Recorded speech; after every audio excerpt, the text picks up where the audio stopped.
শাহরিয়ার নাজিম জয়, লোকটার সাহস আছে বলতে হবে। এখন ইতিমধ্যেই সবাই অলরেডি জানে যে শাহরিয়ার নাজিম জয়ের চিঠির একটা অংশ ভাইরাল হয়, যেখানে তিনি প্রধানমন্ত্রীর উদ্দেশ্যে জমি চাওয়া নিয়ে একটা চিঠি লেখেন এবং চিঠির ভাষাটা এতটাই তৈলাক্ত ছিল যে সবাই এটা দেখে অবাক। এখন চিঠিটাতে লেখা ছিল যে, বরাবর মাননীয় প্রধানমন্ত্রী, উপমহাদেশের শ্রেষ্ঠ নেত্রী, আদর্শ মা, এবং তিনি লিখেন, আপনার সুযোগ্য পুত্রের নামের আরেক পুত্র শাহরিয়ার নাজিম জয়ের সালাম রইল আপনার প্রতি। আমি জয়, বাংলাদেশের একজন জনপ্রিয় নায়ক, এবং আপনার দোয়ায় গত 17 বছর ধরে আমি বাংলাদেশের জনগণের বিনোদনের একটা অন্যতম উৎস। এরপরে লিখেন, আপনি অত্যন্ত দরদি এবং বাংলার মানুষের বিপদের বন্ধু। শুধু তাই নয়, গত নির্বাচনকালীন সময়ে আপনি যে বলিষ্ঠ, সাহসী এবং জ্ঞানদীপ্ত আদর্শের উপর বলিয়ান ছিলেন, সেটা আমাদের মতন মানুষকে আজীবন আপনার নেতৃত্বকে সেলুট জানানোর অঙ্গীকার করিয়াছে। মা, আপনার নিকট একজন শিল্পীর আবেদন, আমার সমসাময়িক সকল শিল্পী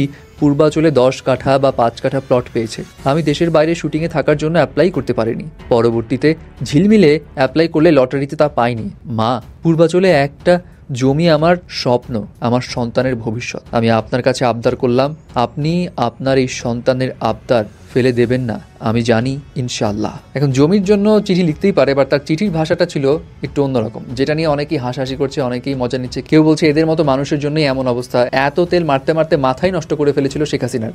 যাই হোক, যখন সমালোচনা তুঙ্গে, সেই সময় শাহরিয়ার নাজিম জয় কিন্তু এই বিষয় নিয়ে কথা বলেন। শাহরিয়ার নাজিম জয় বলেন, আলো আসবে গ্রুপে পান নাই, ইউটিউবারদের ষড়যন্ত্রে পান নাই, তাই বলে আমাকে ছেড়ে দিবেন কেন? 2014 সালের একটা চিঠি নিয়ে 14 বার ভাইরাল করলেন। সাবেক সরকারের কাছ থেকে অনেকেই জমি নিয়েছেন, সেই প্লটগুলো 13A ধারা। এই সরকার ইতিমধ্যে সব প্লট বাতিল ঘোষণা করেছে। তারপরও ফেসবুকে এই চিঠি নিজস্ব লোকেরাই পোস্ট করেছেন, আমার নাম্বার ভাইরাল করেছেন এবং আমাকে সামাজিকভাবে হেনস্থা করেছেন। অবশ্যই এই চিঠি চাটুকারিতার মধ্যেই পড়ে, এর জন্য অপমান আমার প্রাপ্য, কিন্তু দেখেন শাস্তিটা বেশি দিয়ে ফেলেন না। আল্লাহ তবে আপনাদেরও ক্ষমা করবেন না। আল্লাহ যে আছেন এবং যত সময় পাপের শাস্তি হয় আমরা তো সবাই বুঝে গেছি, তাই না? ঘৃণা না ছড়িয়ে শান্ত হন, সবাই মিলে ভালো থাকি, চলুন সবাই যার যার ভুল সংশোধন করি। হ্যাঁ, এইটা দিয়ে বলা যায় যে জয়ের আসলেই সাহস আছে এবং তার যে সত্যটা স্বীকার করার ক্ষমতা আছে সেটাও বলা যায়। কারণ চাটুকারিতা যে ছিল তার চিঠিতে, এটা তো স্পষ্ট, এবং তিনি এটা কিন্তু বলেছেন এবং জানিয়েছেন যে অপরাধ তার প্রাপ্য এবং সব পাপের শাস্তি এক না এক সময় পাওয়া যায়। যদিও জয়ের এমন পোস্টের নিচে অনেকে কমেন্টস করছে বা প্রশ্ন করছে, আপনার চিঠির ভাষা দেখে অবাক না হয়ে পারলাম না, এত তেল এত খৈল কিভাবে মারে কেউ? অ্যাট দ্য সেম টাইম কেউ কেউ আবার এটাও বলছে, ভুল স্বীকার করেছেন, এটা আপনার ভালো দিক। মানুষ মাত্রই ভুল, আমরা কেউই ভুল ত্রুটির ঊর্ধ্বে না।